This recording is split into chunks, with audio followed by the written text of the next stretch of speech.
All right, so we have 2 more videos, and then we'll do an application, a little bit more application than what these are.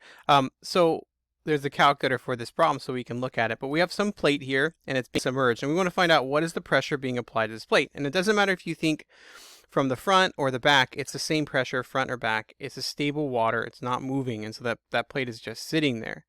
And so what we need to do is calculate what that force is. And so remember, our force is pressure times area, which would be delta, and then it's delta D, and so we have A, D, because we're dealing with American units. And again, you can also think about it the other way. Our delta is 62.5 pounds per cubic foot.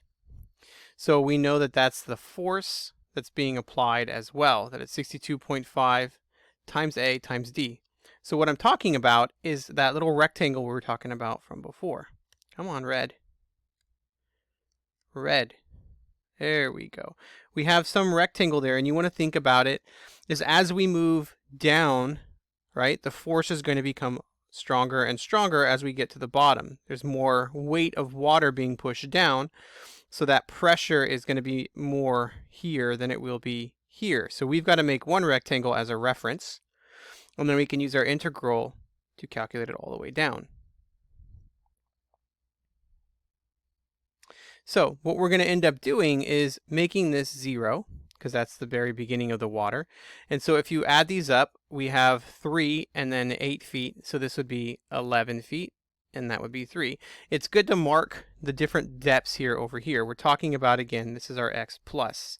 So we're going to look at everything as if this is the x-axis and we're going down. It just makes things nicer. So again, let's look at our Desmos graph for this. All right, so we have this rectangle here.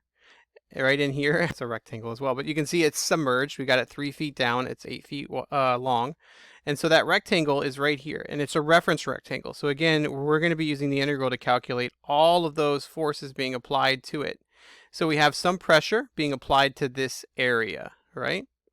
And we take that and we use it as an integral. So if we can find just the force being applied here by that pressure times the area, right? Then we'll be able to calculate a basic way to plug our integral in from here to here. So this rectangle has a thickness dx and a width of 2. So that means our area here would be 2 dx. And if we come down here, its depth at that rectangle's depth, that's what we need to find, is that rectangle's depth is at x. So you can see our x is increasing. Here our x is 0, here our x is 3, our x is 1, 2, 3, 4, 5, 6, 7. So you can see our rectangle goes from 3 to 11. That also gives us our integral. So that means our depth here is just x. So that means our force that's being applied, which is our delta A d, is delta, and then our A is 2 dx. And our depth is x. So this is just our setup for it. And then we would do the limit as n approaches infinity of delta 2 x sub I, right, delta x. But we just need to go right for the integral. So we're going to be taking this 2 delta x dx, and we're going to be calculating all those rectangles just like before. So all of these rectangles, and we're going to go from the top all the way to the bottom. So the top is what number, what depth is that first rectangle at, and then what depth is our last rectangle at, because these are our x's, right? We're looking at it for x. So our x is going to be, it's already labeled. So if you already have this thing perfectly set up, you can see that our x is going to go from 3 to 11. So now if we plug this in our calculator, so 2 delta, 3 to 11 from x,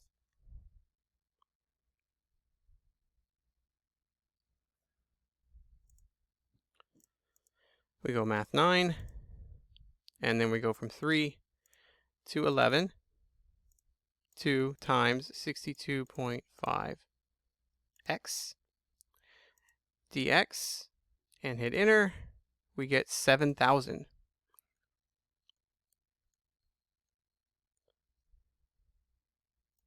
And we really should put an approximate here,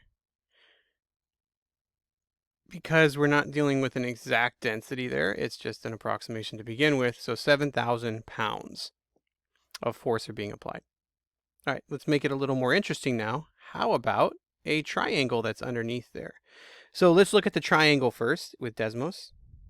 So I've already drawn the rectangle. So that is the rectangle that we're going to need. And we're going to go from, again, the top all the way to the bottom for our integral. So once we calculate what the force being applied to that one tiny rectangle is, right, we can then take our integral from top to bottom. All right, so it's right there. So looking at it, you can already see that we're going to be using similar triangles to find some dimensions here because that's what's being formed. So let's label our stuff. That would be 0, that would be 2, and that would be 7, not 5, because 2 plus 5 is 7. And then that would be our x, right? And then that would be the rectangle. So obviously it's a thickness of dx, and we're going to have our force is delta AD. That's what we're using. So we need to find the area, and we need to find the depth. The depth is easy, it's x. You already see that, that's the x. And we know the width is dx, but what we don't have is that length here. And obviously we need it in terms of x, because that way it's going to get bigger, right? So up here it's really tiny, and then as we move down it gets longer. So we have to actually find it in terms of x. So we're going to take each of these points and we're going to label it, okay? So I've redrawn the picture down here. We know this is 10. We don't know this one. This is the one we're looking for. So I'm going to call it B. B is what we're looking for here. We know the overall length is 5. So from here to here is 5. So we have a larger triangle. The larger triangle is 5. That's not the same shape. And 10. What we need now is the little triangle. We know that's B. So if you look at our dimensions, we need 5 and 10. So we need B and this one. So we need this length here, right here. So if we go back up to the triangle where it's here, those dimensions are a relationship between the x and the 2. So we need just this little part right here.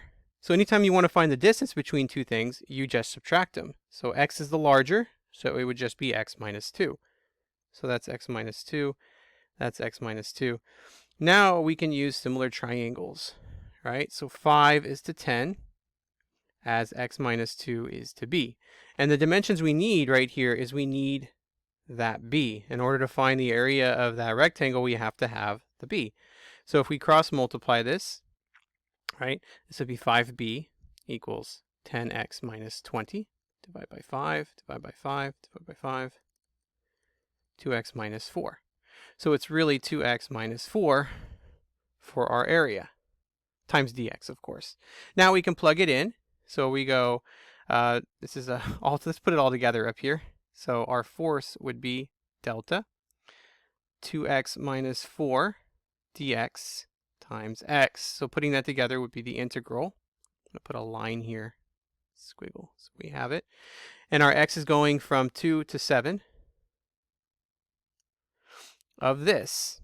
So it's delta, and then 2x minus 4 times x dx. And we can distribute that quickly and make it look a little nicer. That would be 2x squared minus 4x. So now we just need to plug this in our calculator. So math 9, and then it's from 2 to 7,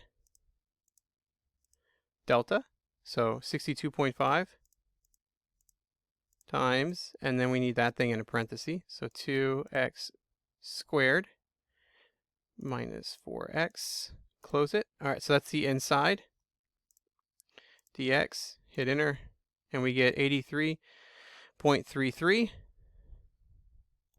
So it's approximately 83.3 pounds. That's the force being applied to this plate. Again, it's the front or the back. It's your choice. So when you see a triangle here, you're going to make a similar triangle out of it. And we're always looking for that B, because if it was given, you wouldn't need to use a similar triangle. So then you can use that part there, which is always going to be the reference of the depth for these problems. And so it's just a subtraction of the two in some cases it's an adding. You got to look at the problem. All right. So this is how we do these problems if you're going to use x as a vertical line going down. And then that way you can just label it dx. In the next video, we'll use it with a rectangular coordinate system.